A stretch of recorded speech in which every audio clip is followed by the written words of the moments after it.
The Galactic Administrative Council had just published the most embarrassing report in the history of the universe.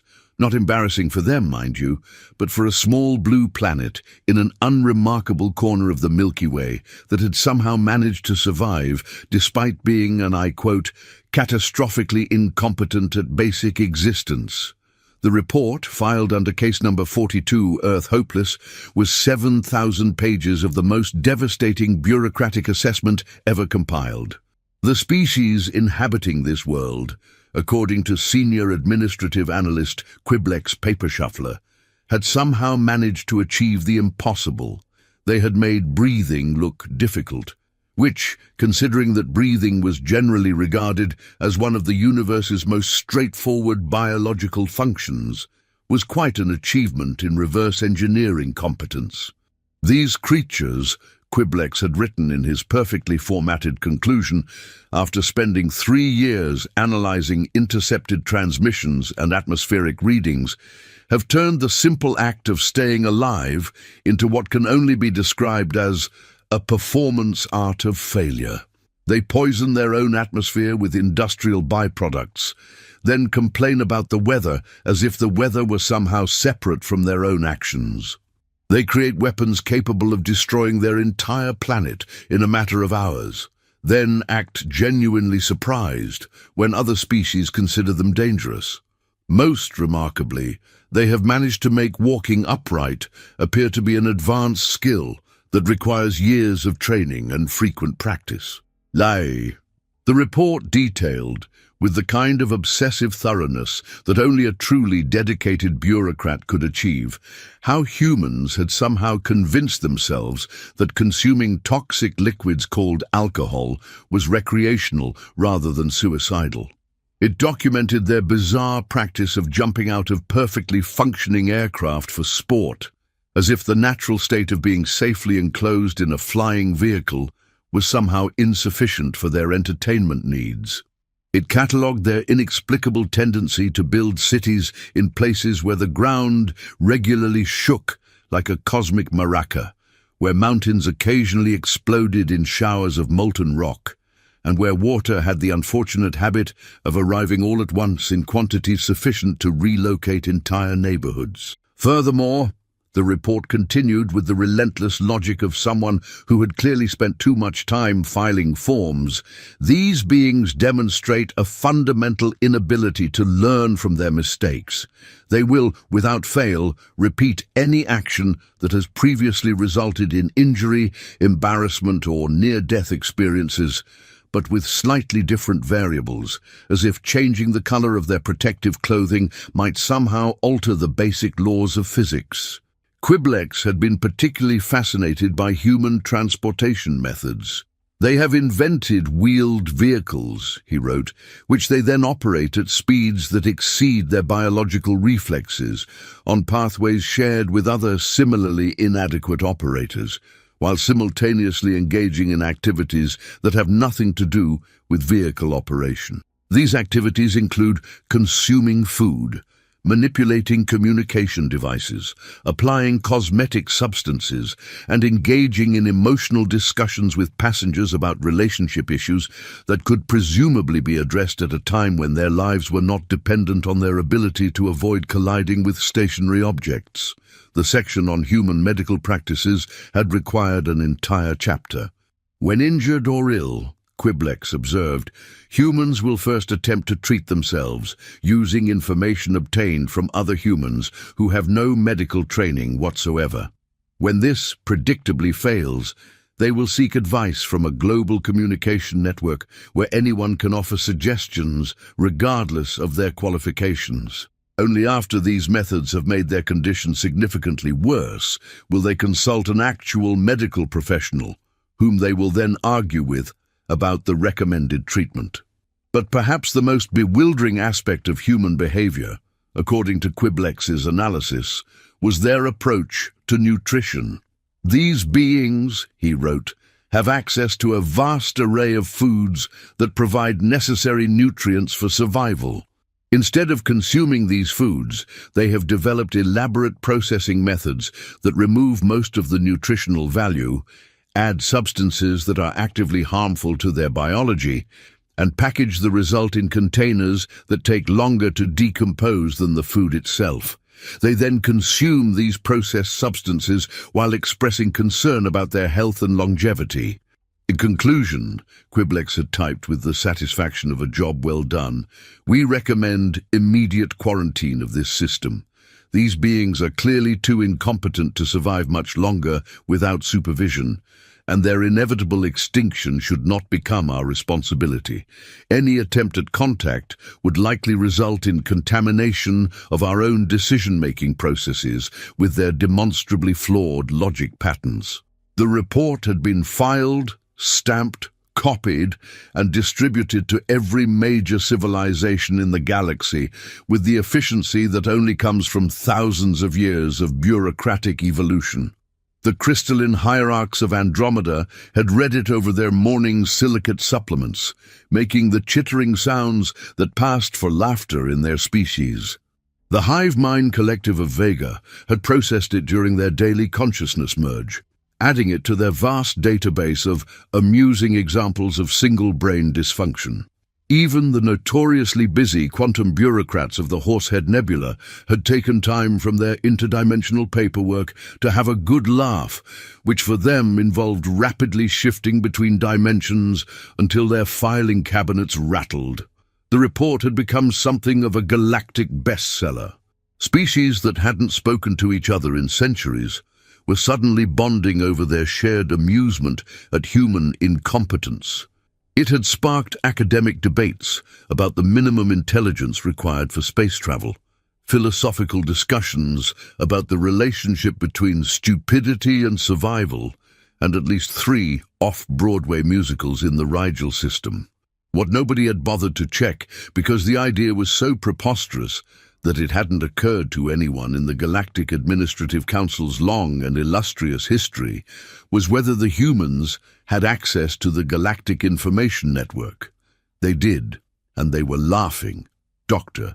Marlowe Gigsworth, Professor of Intergalactic Relations at the University of quite obviously made-up degrees, had been the first to stumble across the report during her routine morning browse of "What's the universe saying about us today?" which was part of her daily ritual that also included coffee that could dissolve paint, toast that could serve as building material, and checking to see if any of her houseplants had achieved sentience overnight. She had been expecting the usual complaints about human radio broadcasts interfering with alien meditation frequencies, or perhaps another strongly worded letter about Earth's tendency to launch things into space without asking permission first, or filing flight plans, or really acknowledging that space belonged to anyone other than humans who felt like visiting it. Instead, she found herself reading the most hilariously inaccurate description of human civilization ever written, and that was saying something, considering that humans had spent centuries writing hilariously inaccurate descriptions of themselves. "Oh my God!" she had shouted to her assistant, Dr. Percival Snortworth, who was busy trying to untangle himself from what appeared to be a particularly vindictive houseplant that had developed strong opinions about his watering schedule. "Percival, you have to see this. They think we're too stupid to live." Percival, who had finally achieved victory over the houseplant by the simple expedient of offering it a biscuit and a sincere apology, peered over her shoulder at the screen. His hair was standing at odd angles, and he had what appeared to be potting soil in his left ear. But his attention was immediately captured by the sheer scope of the misunderstanding displayed on Marlowe's computer. "Well," he said thoughtfully, adjusting his glasses and dislodging a small leaf that had attached itself to his collar, "they're not entirely wrong about the alcohol thing. I mean, technically speaking, ethanol is a poison. But look at this!" Marlowe scrolled down to a particularly amusing section, her finger trembling slightly with suppressed laughter. "They think we invented cars because we're too incompetent to walk. And apparently our entire economic system is based on what they call competitive confusion. Listen to this. Humans have developed a resource distribution system so complex and illogical that they themselves cannot explain how it works. yet they continue to participate in it with the enthusiasm of beings who have never heard of cause and effect. That's... Percival paused, considering the description carefully. Actually, not inaccurate either. The best part, Marlowe continued, tears of laughter streaming down her face as she scrolled through page after page of increasingly absurd observations, is that they think we're going to go extinct because we can't figure out how to live on a planet. US, the species that figured out how to survive ice ages, volcanic eruptions, asteroid impacts, plagues, wars, the invention of reality television, and social media. She read aloud from another section. Most baffling of all, humans appear to derive entertainment from observing other humans participate in activities that cause physical pain, emotional distress, or public humiliation. They have created entire industries dedicated to producing these observations, and they will pay significant resources to witness strangers experiencing discomfort. They're talking about sports and reality TV, Percival realized, and movies, and most of the internet. Marlowe was now laughing so hard that she had to put her head down on her desk. Oh, this is beautiful. Listen to this part about our communication methods. Humans have developed an instantaneous global communication system which they use primarily to share images of their food and to argue with strangers about topics they do not understand. Within hours, because humans are nothing if not efficient at spreading amusing content, the report had been shared across every human communication network on the planet. Social media exploded with humans reading aloud their favorite sections, creating memes from the most ridiculous observations, and generally having the time of their lives being insulted by aliens who clearly didn't understand the first thing about being human. The bit about humans being inexplicably proud of their ability to consume dairy products, despite being lactose intolerant, became an instant classic, spawning thousands of posts from people proudly displaying their ice cream consumption while experiencing digestive distress. The description of human music as organized noise that somehow makes them leak from their optical senses had philosophers, musicians, and scientists debating the nature of art, emotion, and the mysterious connection between sound waves and tear ducts. But the absolute favorite was the section on human problem-solving, which read, "When faced with a challenge, humans will invariably choose the most complicated, dangerous, and illogical solution possible. If there is no such solution available, they will invent one. If multiple solutions exist, they will find a way to combine them all, regardless of whether the combination makes any sense whatsoever." The humans loved it so much, they started wearing it on t-shirts, coffee mugs, and bumper stickers. There were remixes, interpretive dances, and at least 17 different versions set to popular music. Someone created a bingo game based on the report's observations, and it became a popular party activity to see how many of the described behaviors you could accomplish in a single evening. "This is incredible," Marlowe announced to her class the next morning, projecting the report onto the lecture hall's main screen. "Students, we are witnessing the greatest cross-cultural misunderstanding in the history of the universe, and it's hilarious." Her students, a collection of graduate researchers in various fields related to the study of potential alien contact, stared at the screen with expressions ranging from amusement to bewilderment to genuine concern for the reading comprehension skills of advanced alien civilizations. "But Professor," said Jennifer Smartbottom, a particularly earnest student who took detailed notes on everything and had never been observed laughing, "shouldn't we be concerned that an advanced galactic civilization has such a fundamentally flawed understanding of our species? This could have serious implications for future contact scenarios." "Oh, it definitely will," Marlowe agreed cheerfully. "But that doesn't make it any less funny. Besides, look at what they missed. They've been studying our communications for 3 years, and they somehow concluded that we're incompetent. when any reasonable analysis would reveal that we're actually terrifyingly adaptable and absurdly resilient. "What do you mean?" asked Reginald Thinksworth, who was working on his thesis about the probability of alien contact and had been having nightmares about first contact scenarios gone wrong. "Well," Marlowe said, pulling up a specific section of the report, "look at their analysis of our dangerous behaviors.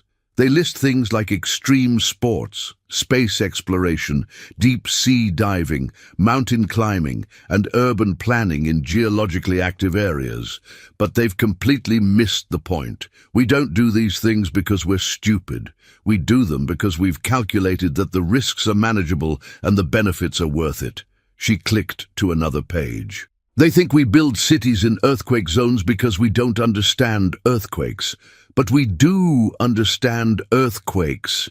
We just decided that the advantages of building cities in those locations outweigh the risks, so we developed engineering solutions to minimize the dangers. That's not incompetence, that's adaptation."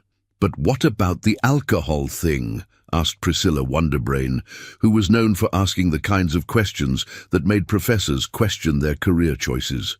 "They're right that alcohol is technically poisonous." "Of course it is," Marlowe laughed, "but so is chocolate to dogs and caffeine to horses and salt water to land mammals. The difference is dosage and adaptation. Humans have been consuming alcohol for thousands of years. We've developed cultural practices around it, biological tolerance for it, and social structures to manage its effects. We didn't accidentally discover that fermented fruit makes you feel funny and then spend centuries being confused about why we kept drinking it." The class was beginning to understand the scope of the misunderstanding. These aliens had observed human behavior without understanding human reasoning, leading them to interpret sophisticated adaptation strategies as bumbling incompetence. "It's like," said Marcus Brilliantson, who rarely spoke but always had interesting insights when he did, "if aliens observed ant colonies and concluded that ants were terrible at walking because they keep bumping into each other without realizing that the bumping is actually a complex communication system." "Exactly," Marlowe beamed at him. "Or if they watched humans playing chess and concluded that we were dangerously obsessed with moving small objects around on boards, without understanding that it's a strategy game." Meanwhile, 3,000 light-years away in an office building that looked remarkably like every other office building in the universe, except for the fact that it was built for beings with 6 legs and a tendency to file everything in triplicate, Senior Administrative Analyst Quiblex Paper Shuffler was having what could only be described as a bureaucratic breakdown. His perfectly ordered world, a universe where every piece of information fit neatly into predetermined categories, and every observation could be reduced to a standardized form, had been shattered by a single, impossible fact. The humans were laughing at his report, not just reading it, not just dismissing it, not even filing a formal complaint through proper channels. They were laughing at it. "This is unprecedented," he wailed to his supervisor, Deputy Undersecretary for Planetary Assessments Mumblix Formfiller, while waving his 6 arms in a gesture that would have looked like panic if Quiblex had been capable of experiencing emotions that weren't directly related to paperwork. "In 47 years of filing reports, I have never had a species read their own assessment. It's irregular." Mumblix, who had been trying to enjoy his lunch of processed carbon pellets and synthetic minerals, looked up from his feeding trough with the expression of someone who had dealt with Quiblex's dramatics before and had developed a certain immunity to them. Mumblix was older than Quiblex, with more experience in the bureaucratic trenches, and he had seen every kind of administrative crisis that the universe could produce, or so he had thought. "Well," he said in the tone of someone who had learned that the best way to handle Quiblex was to remain very calm and very logical, "what exactly did they say about it?" "They said it was hilarious." Quiblex's voice cracked with the strain of saying such an unprofessional word, a word that had no place in any properly filed report, and certainly no place in a serious discussion of bureaucratic procedure. "They're sharing it with each other. They're making jokes about it. They're... He paused, struggling to find words adequate to describe the horror of what he had witnessed. They're enjoying it. Mumblix considered this information while chewing thoughtfully on a carbon pellet, a process that took considerable time since carbon pellets were designed for nutritional efficiency rather than flavor or texture. That is unusual. Most species either ignore our reports entirely, file formal complaints through the proper channels, or occasionally attempt to bribe us to change our assessments. I don't think we've ever had one laugh before. Exactly. Quiblex was now pacing back and forth in front of Mumblix's desk, his 6 legs making a rhythmic clicking sound on the metal floor that was beginning to give Mumblix a headache. And if they're laughing, that means they either don't understand the severity of their situation, which would confirm our assessment of their intellectual limitations, or... He paused, a terrible thought occurring to him that threatened to undermine everything he believed about the universe. Or they don't agree with our assessment. Don't be ridiculous, Mumblix said dismissively, though there was a slight tremor in his voice that suggested he wasn't entirely convinced by his own words. Our assessments are always accurate. We've been doing this for thousands of years. We have procedures, we have forms, we have a very efficient filing system and a comprehensive database of behavioral indicators. But what if? Quiblex said slowly, each word falling into the office like a small bomb designed to destroy comfortable assumptions. What if we got it wrong? The carbon pellet fell from Mumblix's mouth with a small metallic clatter that seemed to echo in the sudden silence of the office. In the entire history of the Galactic Administrative Council, spanning over 3,000 years of careful observation, detailed analysis, and systematic categorization of species throughout the galaxy, those words had never been spoken. Getting it wrong was not just unlikely, it was bureaucratically inconceivable. The whole system depended on the assumption that their methods were infallible, their observations were accurate, and their conclusions were beyond question. That's not possible, Mumblix stammered, his voice becoming higher and more strained as he contemplated the implications. We followed all the proper procedures. We analyzed their communication broadcasts for patterns and content. We studied their behavioral patterns through long-range observation. We even ran a full spectral analysis of their atmospheric composition and cross-referenced it with our database of sustainable atmospheric conditions. Yes, Quiblex said, his voice growing more uncertain with each word as he reviewed his own methodology and began to see potential flaws that he had never noticed before. But what if we misunderstood something? What if our observation methods were inadequate? What if our cultural assumptions influenced our interpretations? The 2 alien bureaucrats stared at each other across the desk, contemplating a possibility that threatened the very foundation of their existence.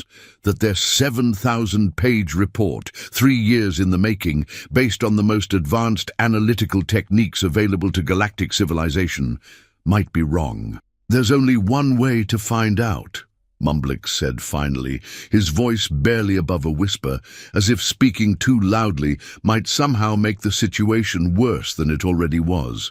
We'll have to investigate. Investigate? Quiblex's voice rose to a pitch that made the office's filing cabinets rattle and caused several small objects on Mumblix's desk to vibrate sympathetically. You mean, go there, to Earth in person? Not me, Mumblix said quickly, with the reflexive self-preservation that comes from spending decades in middle management. You wrote the report. You should be the one to verify it. Besides, I have a very important filing deadline next week. And so it was that Quiblex Paper Shuffler, senior administrative analyst and professional pessimist, found himself aboard the bureaucratic vessel Properly Filed Form 27B, a ship that looked exactly like what you would expect a bureaucratic vessel to look like if you imagined that bureaucrats were responsible for spaceship design. It was grey angular, and covered with small labels indicating the proper use of every surface, warning signs about the consequences of improper behavior, and filing cabinets built into every available wall space. The journey to Earth took exactly 3 weeks, 2 days and 14 hours, which Quiblex knew because he had filed a travel itinerary in triplicate and had been checking his chronometer every 6 minutes since departure. He'd also packed 17 different forms for documenting his findings, 3 backup styluses, because losing your stylus during an important investigation was the kind of bureaucratic nightmare that haunted the dreams of administrative professionals, and an emergency kit containing a week's supply of carbon pellets, synthetic minerals, and a portable filing cabinet for maintaining organizational efficiency in hostile environments. What he had not packed, because it had never occurred to him that he might need such a thing, was any sort of equipment for actually talking to humans. This oversight became apparent when he arrived in Earth's orbit and realized that his standard bureaucratic communication array, which was designed for filing reports across vast distances and requesting forms from other administrative offices, was entirely inadequate for making contact with a species that apparently communicated through what his report had described as organized noise and optical sensor leakage. After several hours of increasingly frustrated attempts to establish contact using proper administrative channels, during which he tried everything from formal written requests to standardized greeting protocols, Quiblex finally managed to hack into Earth's communication network using a technique he had learned from a manual titled Interdimensional Internet for Dummies, which he had acquired during a particularly boring training seminar and never expected to actually use. His first message was a masterpiece of bureaucratic efficiency. Attention human species. This is Senior Administrative Analyst Quiblex, Paper Shuffler of the Galactic Administrative Council, Administrative Division 7, Subsection 12, Paragraph 4.7.3. I am conducting a follow-up investigation regarding Report 42 Earth Hopeless in accordance with Administrative Regulation 156.7 regarding post-assessment verification procedures. Please respond with your full designation, current survival status, and any relevant documentation regarding your species' continued existence. The response came back almost immediately, which surprised Quiblex because in his experience, proper communication required at least 3 days for processing and verification. LOL, who is this? Are you the alien guy who wrote that hilarious report? Dude, that thing was amazing. My whole family loved the part about us being too stupid to use stairs properly. That part had us dying. Quiblex stared at the message for a full minute, trying to process the implications. Not only were the humans not taking their impending doom seriously, but they were referring to his carefully researched scientific assessment as hilarious and amazing, and they seemed to be suggesting that his analysis had caused them some sort of medical emergency involving stairs and mortality. He tried again, this time being even more precise. This is an official investigation conducted under the authority of Galactic Administrative Council Resolution 247.5.9. Your species has been classified as incompetent for basic survival according to standardized assessment criteria outlined in Manual 67B. This is not a matter for amusement. Please provide a serious response indicating your understanding of your species' precarious situation. The response was even more bewildering. Oh man, you're serious, aren't you? This is even better. Hey, do you want to come down and meet us? We're having a barbecue this weekend and my wife makes the best potato salad in 3 counties. You should totally come. We'd love to meet the guy who thinks we're too dumb to walk. Quiblex found himself facing a dilemma that had never been covered in any of his training manuals, his backup training manuals, or even the emergency protocols handbook that every administrative professional was required to carry.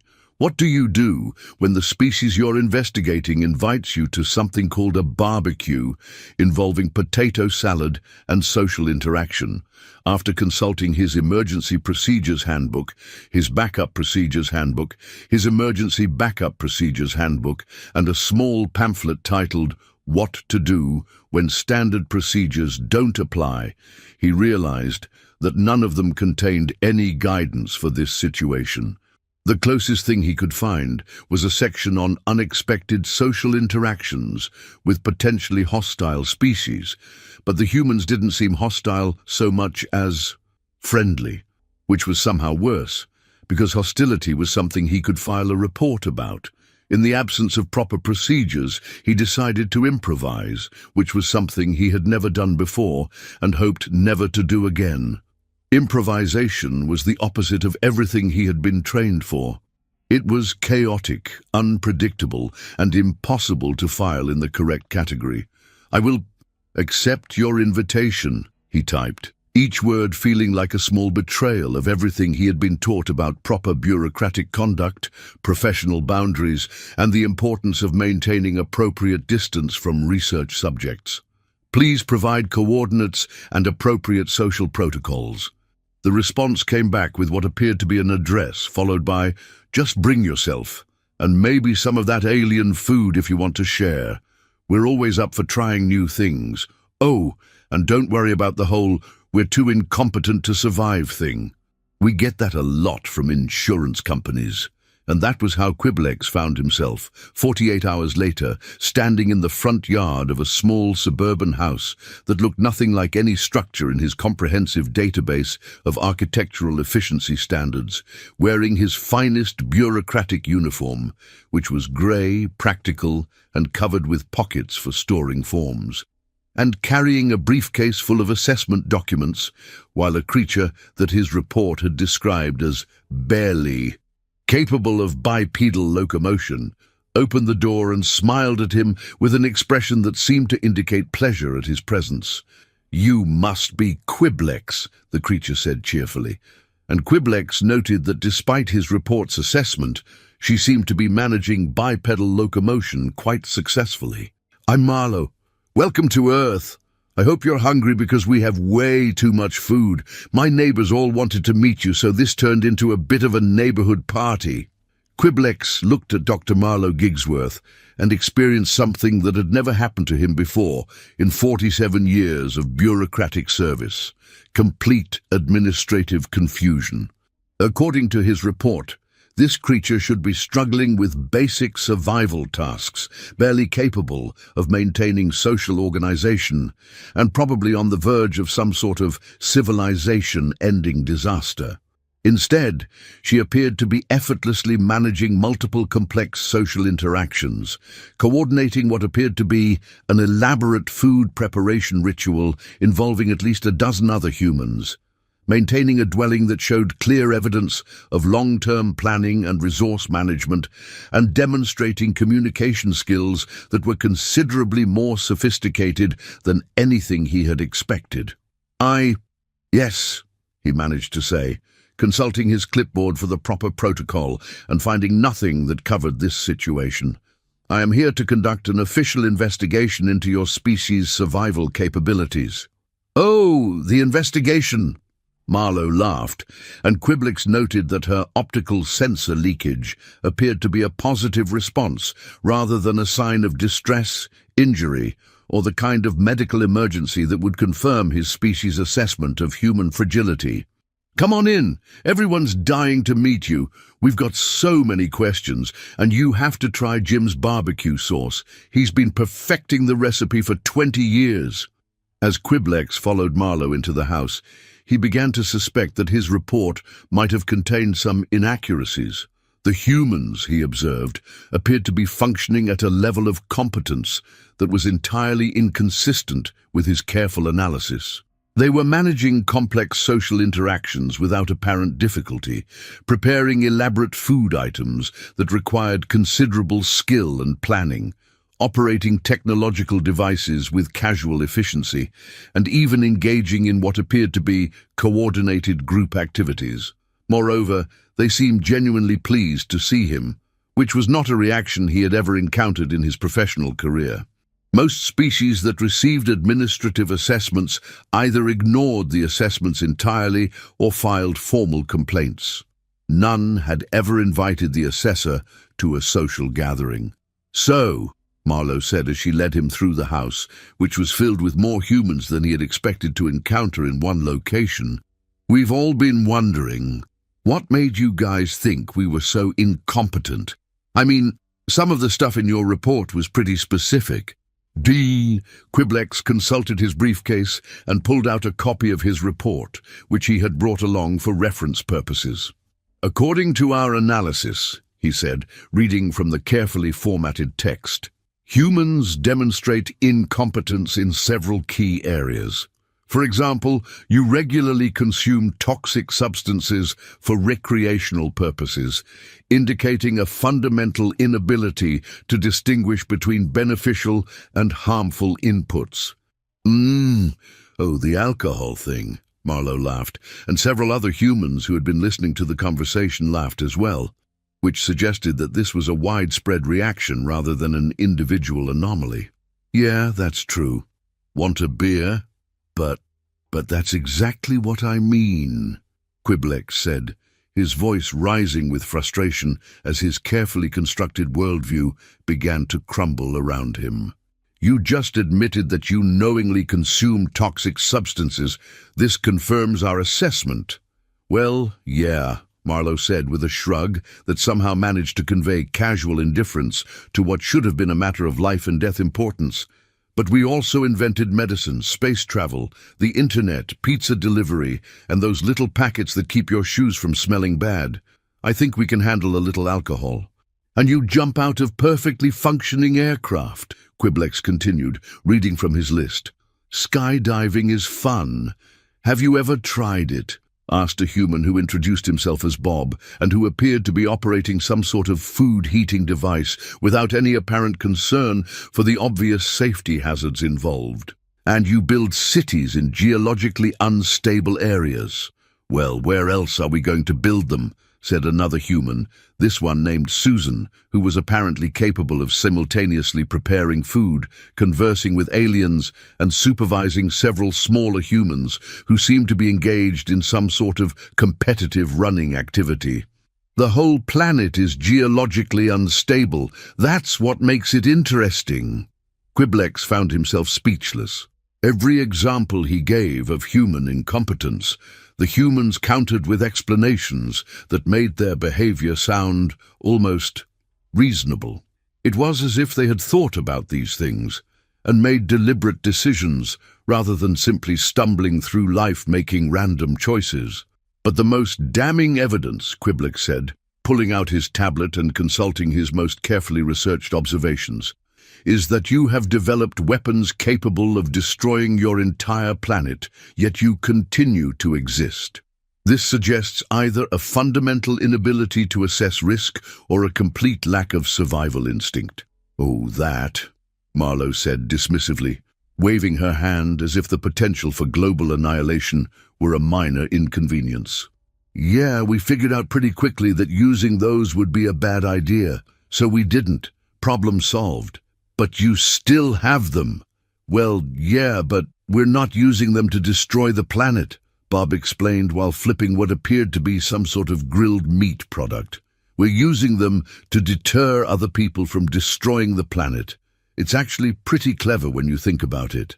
Sort of like having a really big stick that you never actually hit anyone with." Quiblex was beginning to understand why his species had never attempted follow-up investigations.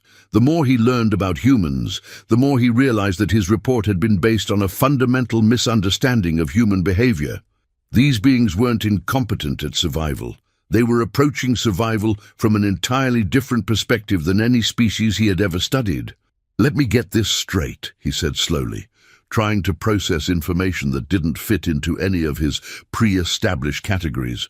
"You're telling me that all of these apparently destructive behaviors are actually intentional, that you've thought about the consequences and decided to do them anyway?"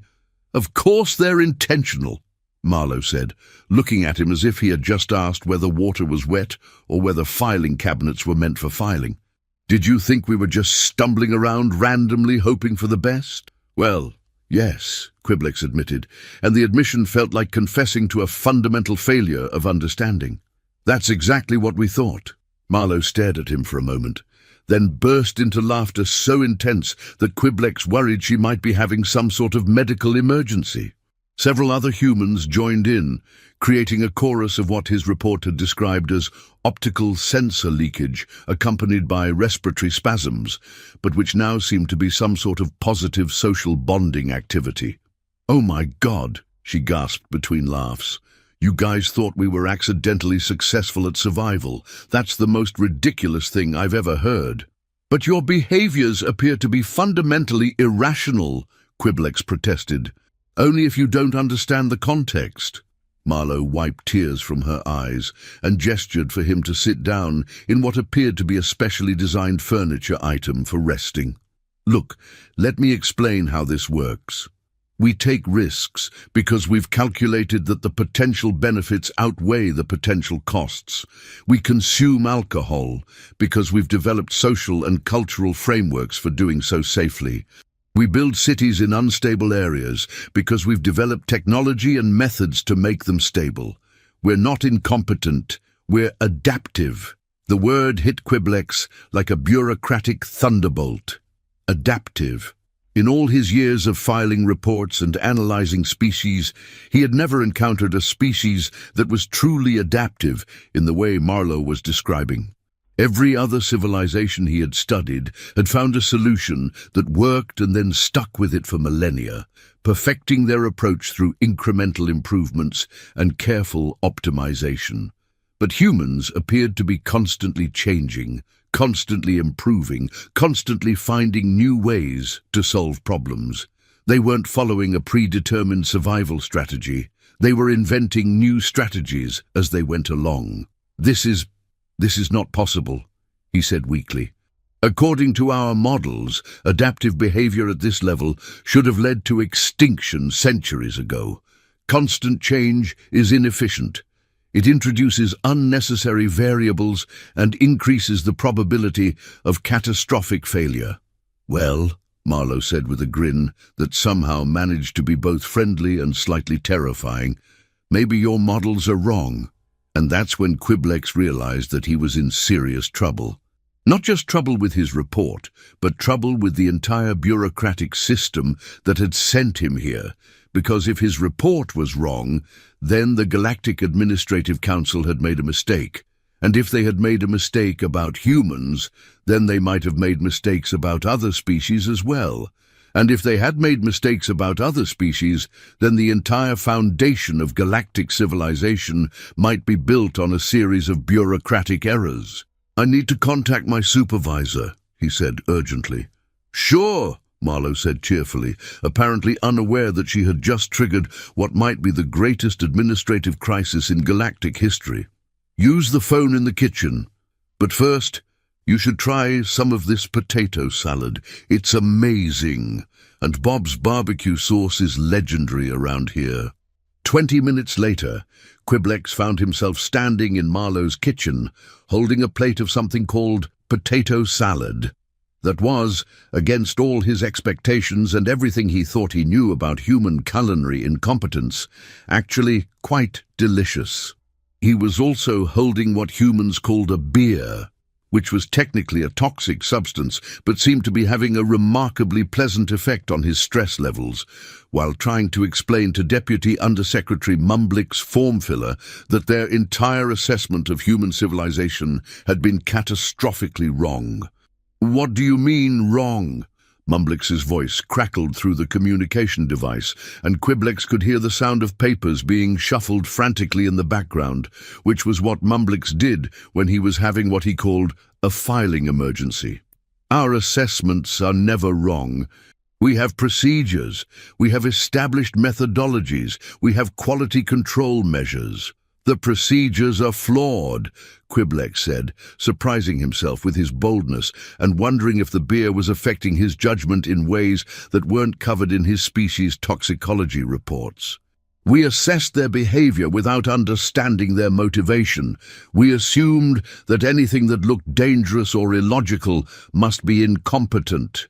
But they poisoned their own atmosphere, Mumblix protested, and Quiblex could hear the distinctive sound of filing cabinets being opened and closed rapidly, which meant that Mumblix was looking for forms that would help him deal with this unprecedented situation. As a byproduct of industrial development that has allowed them to support billions of individuals, explore space, develop global communication networks, and create art forms that didn't exist a century ago, Quiblex replied, reading from notes he had been taking while observing the humans around him. It's not poisoning, it's a calculated trade-off, but they create weapons of mass destruction as a deterrent system that has actually prevented large-scale conflicts for decades. They call it mutually assured destruction, and it's based on game theory and strategic thinking. But Mumblix seemed to be struggling to find another example that would restore his faith in bureaucratic infallibility. They jump out of aircraft for recreational purposes. They've turned the risk of falling into a source of enjoyment. It's actually quite brilliant when you think about it. They've taken one of the most fundamental fears in the universe and transformed it into entertainment. There was a long pause on the other end of the communication line, during which Quiblex could hear what sounded like Mumblix having some sort of respiratory difficulty. "Quiblex," Mumblix said finally, his voice higher and more strained than usual, "are you feeling all right? You sound different. Are you sure you haven't been contaminated by their thought patterns?" "I'm fine," Quiblex said, though he was beginning to wonder if that was true. The beer was definitely having effects that weren't mentioned in any of his reference materials, and he was finding himself genuinely enjoying the company of beings that he had spent 3 years classifying as barely competent. "I'm just saying that maybe we need to reconsider our assessment methodologies." "Reconsider?"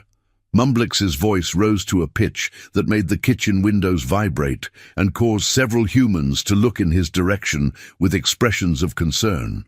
"We don't reconsider. We file reports based on established criteria. We follow procedures that have been tested over thousands of years. We maintain the bureaucratic order that keeps galactic civilization functioning." "But what if the bureaucratic order is wrong?" The silence that followed was so complete that Quiblex wondered if the communication had been cut off. He could picture Mumblix sitting in his office, surrounded by filing cabinets and procedure manuals, contemplating a question that threatened everything he believed about the universe. Finally, Mumblix spoke, his voice barely above a whisper. We can't be wrong.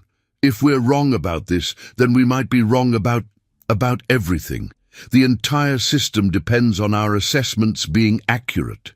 "Maybe we are wrong about everything," Quiblex said softly, and as he said it, he realized that it might be true. "No!"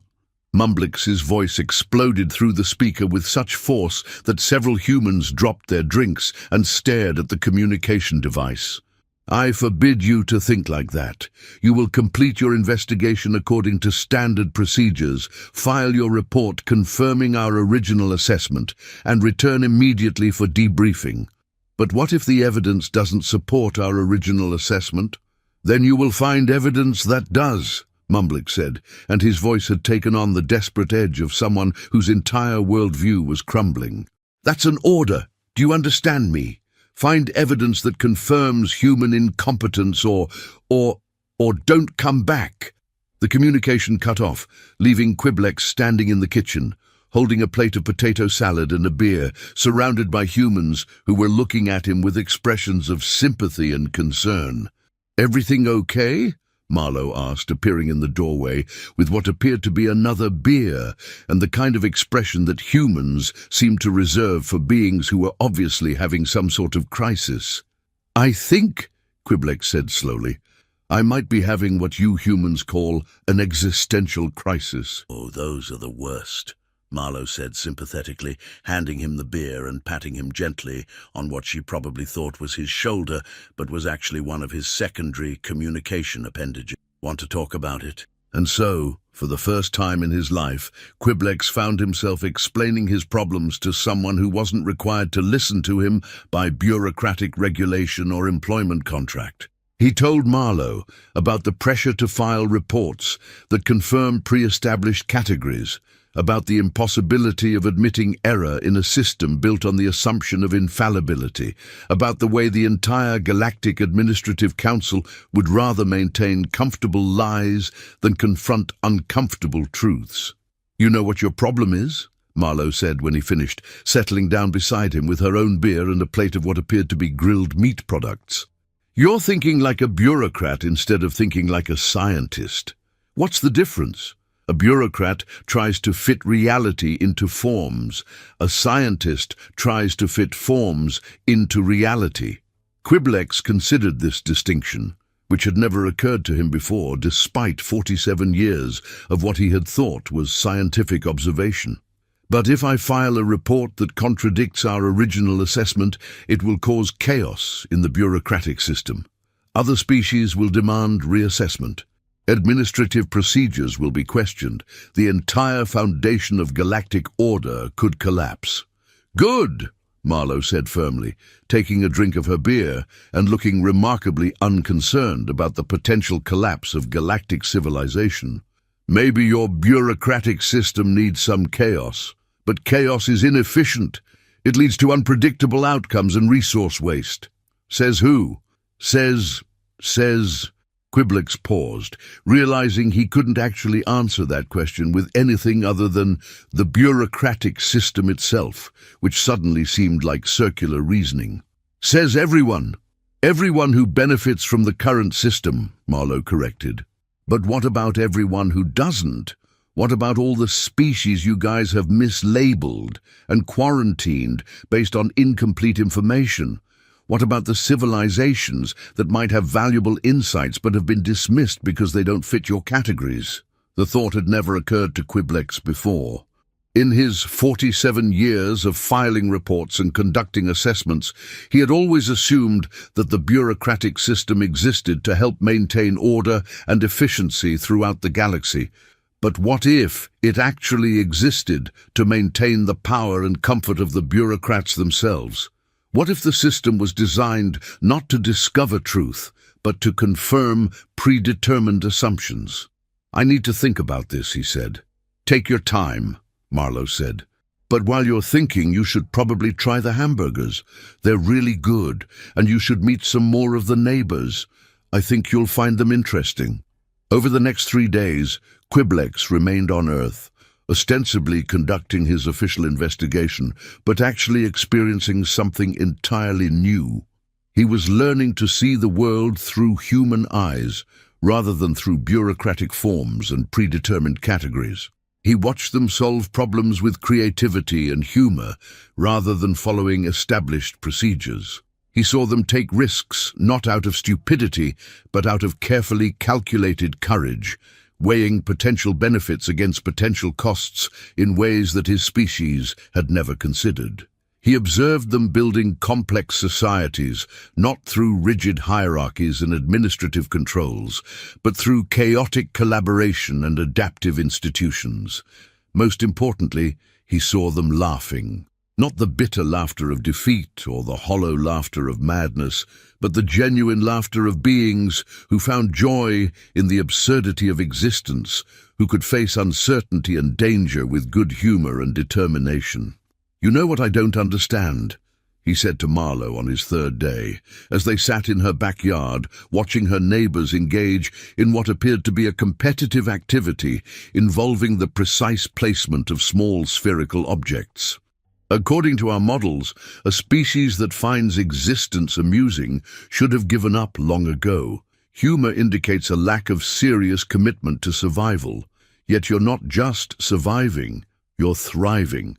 "Maybe that's because we find existence amusing," Marlowe replied, adjusting what appeared to be a portable shade structure while simultaneously monitoring the cooking progress of various food items.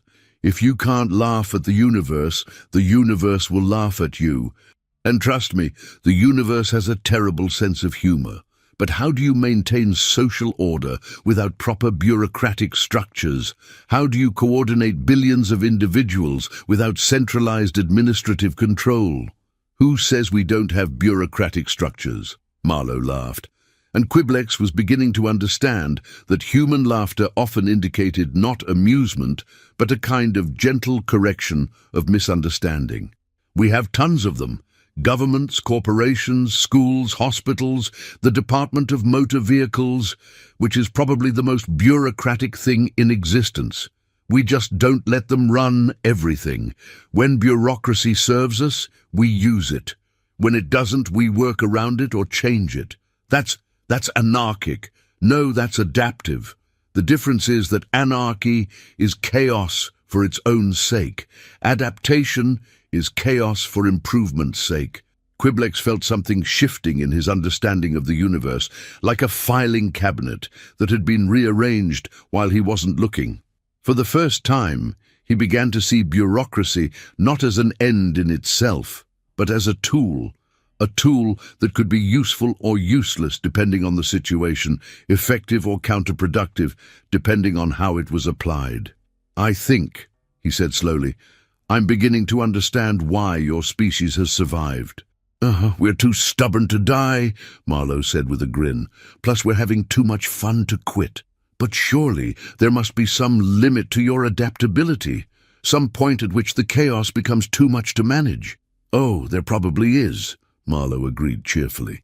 "But we haven't found it yet, and honestly, we're kind of curious to see what it looks like." That evening, Quiblex sat down to write his follow-up report, the document that would either vindicate his original assessment or trigger the greatest administrative crisis in galactic history. He stared at the blank form for several hours, trying to figure out how to explain what he had learned in language that would make sense to beings who had never experienced adaptive thinking. Every time he tried to describe human behavior in bureaucratic terms, using the standardized categories and assessment criteria that he had been trained to apply, it came out sounding like the original report, a catalogue of incompetence and irrationality. But every time he tried to explain the reasoning behind human behavior, the strategic thinking and calculated risk-taking that drove their decisions, it sounded like he was describing a form of intelligence that his species had never encountered before. Finally, he deleted everything and started over, this time writing not as a bureaucrat following procedures, but as a scientist reporting observations. Subject: Revised Assessment of Species Homo sapiens. Case file 42 Earth Hopeless. Designation under review. After 3 days of direct observation and interaction with human subjects, I have concluded that our original assessment of human civilization was fundamentally flawed. What we interpreted as incompetence is actually a sophisticated adaptive strategy that has allowed humans to survive and thrive in conditions that would destroy most other known species. The behaviors we classified as dangerous or irrational are actually calculated risks based on cost-benefit analysis. Humans do not avoid danger. They assess it, manage it, and often deliberately engage with it as a method of improving their capabilities and expanding their operational parameters. The social structures we classified as chaotic are actually flexible networks that can rapidly reorganize in response to changing conditions. Rather than following rigid hierarchies, humans have developed systems that balance stability with adaptability, allowing for both efficient coordination and innovative problem-solving. Most significantly, humans have developed what appears to be a unique survival mechanism: the ability to find humor in adversity. This is not a sign of failure to understand danger, but rather a sophisticated psychological adaptation that allows them to maintain functionality and social cohesion under stress conditions that would paralyze most species. I recommend immediate reclassification of Earth from lost cause to potential ally, and suggest that we might learn valuable lessons from their approach to problem-solving, risk management, and adaptive organization. In conclusion, humans are not incompetent at survival. They are exceptionally competent at survival in ways that our assessment methodologies were not designed to recognize. The incompetence was in our observation and analysis, not in their behavior. He read through the report 3 times, checking for accuracy and completeness, then sent it off to Mumblix with the kind of nervous excitement he had never felt before. The response came back within minutes. Absolutely not. Report rejected. Return immediately for disciplinary action and psychological evaluation. Quiblex stared at the message and felt something he had never experienced before. Anger. Not the mild irritation of a misfiled form or the frustration of a bureaucratic delay, but genuine burning anger at the willful ignorance of his own species, at their refusal to consider evidence that contradicted their preconceptions. Problem? Marlowe asked, appearing beside him with 2 cups of what she called coffee, which was apparently another mildly toxic substance that humans consumed for recreational and functional purposes. They rejected my report, Quiblex said bitterly. They don't want to hear the truth. They'd rather maintain their comfortable assumptions than confront the possibility that they might be wrong. Well, Marlowe said, settling down beside him and offering him one of the coffee cups. What are you going to do about it? What can I do? I'm just one bureaucrat. I can't change the entire system. Maybe not, Marlowe said, taking a sip of her coffee and looking out at the stars that were beginning to appear in the darkening sky. But you can change your part of it. How? File the report anyway. Send it to everyone you can think of. Make copies. Spread it around. Make it impossible to ignore.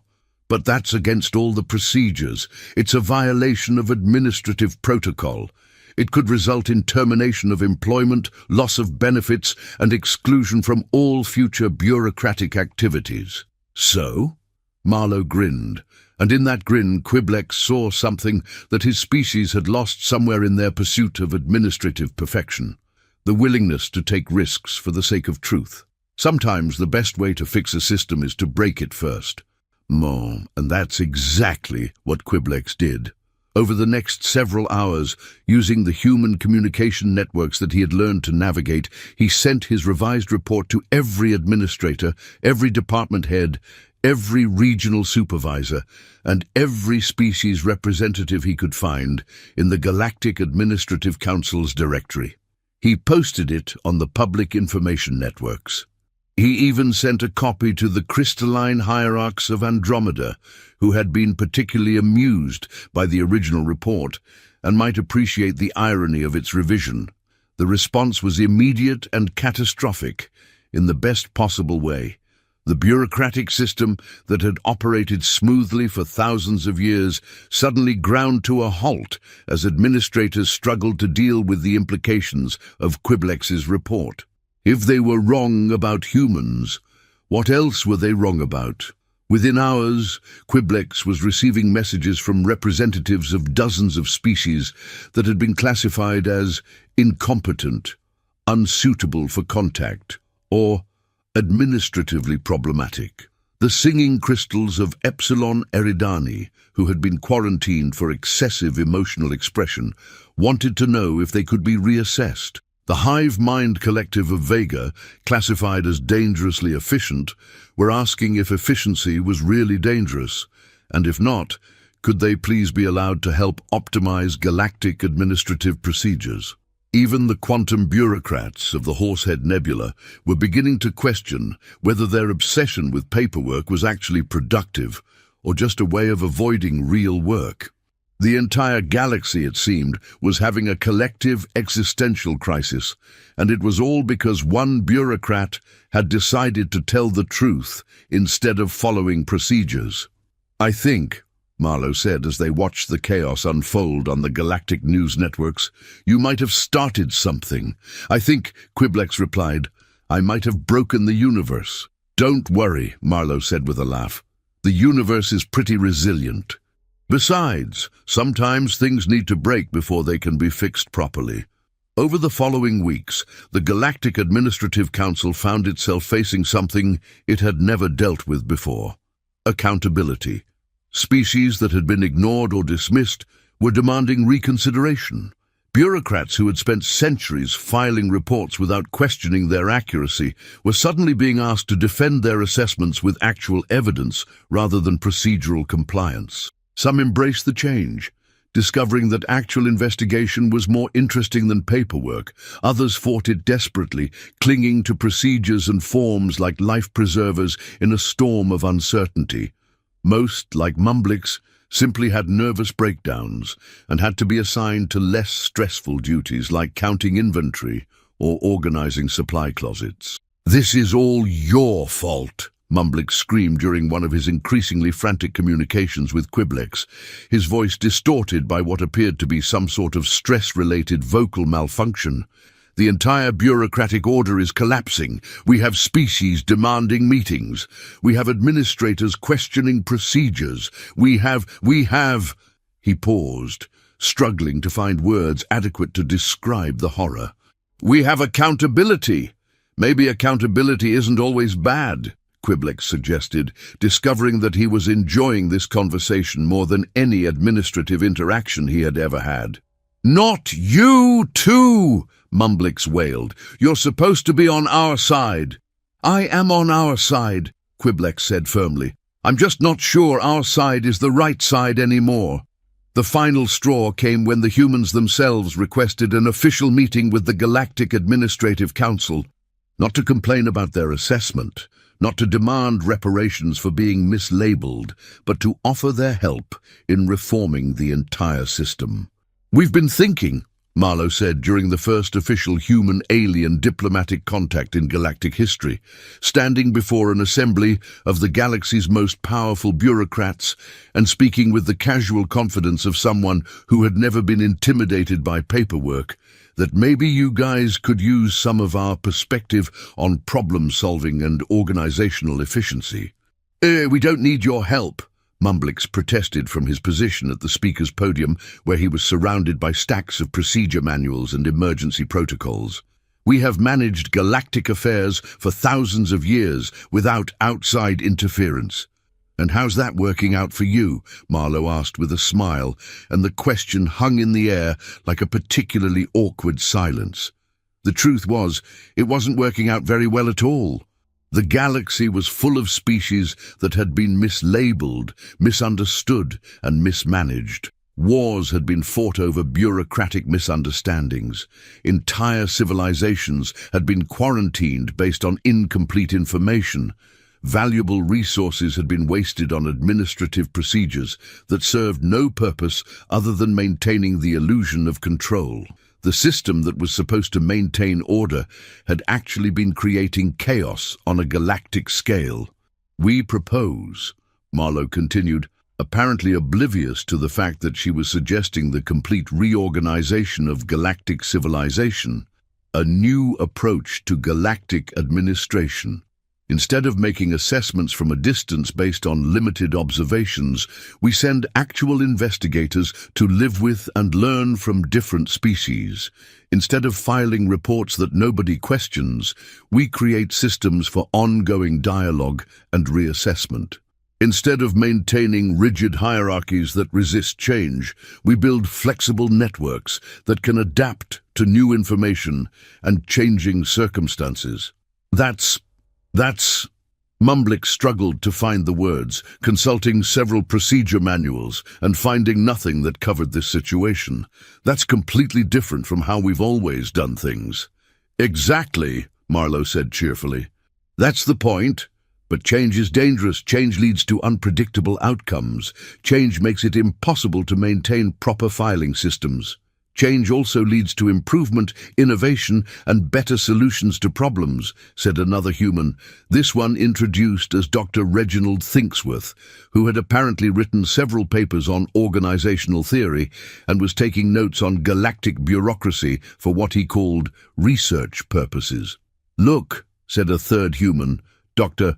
Jennifer Smartbottom, who was evidently some sort of expert on adaptive systems. "We're not suggesting that you abandon all your procedures and structures. We're suggesting that you make them more responsive to reality. Keep the parts that work, change the parts that don't, and be willing to experiment with new approaches." And so began what historians would later call the Great Bureaucratic Revolution, though at the time it felt more like a gradual awakening from a very long and very boring dream. It wasn't a violent overthrow of the old system, but rather a transformation that happened one conversation at a time, one reassessment at a time, one laugh at a time. The humans, with their talent for finding humor in absurdity and their gift for adaptive problem-solving, became the unofficial consultants to the galaxy. They helped the singing crystals of Epsilon Eridani develop new forms of emotional expression that enhanced rather than hindered their decision-making processes. They worked with the hive mind collective of Vega to balance efficiency with creativity, discovering that optimal performance required both coordination and innovation. They even helped the quantum bureaucrats of the Horsehead Nebula streamline their paperwork, reducing their administrative burden by 70% while actually improving the quality of their documentation. Quiblex, meanwhile, found himself in the unusual position of being the most requested bureaucrat in galactic history. Species that had been dismissed or ignored for centuries were asking specifically for him to conduct their reassessments, and he discovered that the key to good administration wasn't better forms or more efficient procedures, but actually listening to the beings the system was supposed to serve. "You know what the funny thing is?" he said to Marlowe during one of their regular conversations, which had become a highlight of his existence. "I'm actually better at my job now than I was before." "And that's because you're not just doing your job anymore," Marlowe replied, adjusting her position in the chair she had installed in her backyard specifically for their talks. "You're doing it right. But doing it right is so much more complicated than doing it wrong." "Yeah," Marlowe said with a grin, "but it's also a lot more fun. And it actually accomplishes something useful." "I never thought about whether my work was useful before," Quiblex admitted. "I just assumed that if it followed proper procedures, it must be serving some important purpose." "That's the thing about bureaucracy," Marlowe said thoughtfully. "It can be a tool for getting things done, or it can become an end in itself. The trick is knowing the difference." As Quiblex looked out at the galaxy that was slowly learning to laugh at itself, to question its assumptions, and to find joy in the chaos of existence, he realized that the humans had taught him something more valuable than any bureaucratic procedure. The universe was too interesting to be taken seriously, and too serious to be ignored. The report that had started it all, the one that had labeled Earth as a lost cause, was now displayed in the Galactic Administrative Council's main hall, not as a monument to bureaucratic efficiency, but as a reminder of what happens when you stop asking questions and start filing forms. Below it, in letters that sparkled with the crystalline humor of the Epsilon Eridani, was a simple message that had become the unofficial motto of the new galactic administration. The universe is not a problem to be solved, but a mystery to be lived.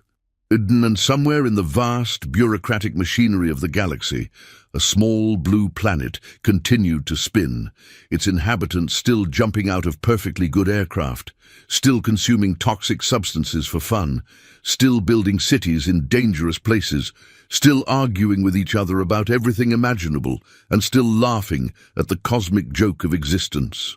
Because in the end, that's what humans do. They find a way to survive by refusing to take survival too seriously, and they find a way to thrive by embracing the chaos that most species spend their existence trying to avoid. The galaxy had learned something important from a species it had written off as incompetent.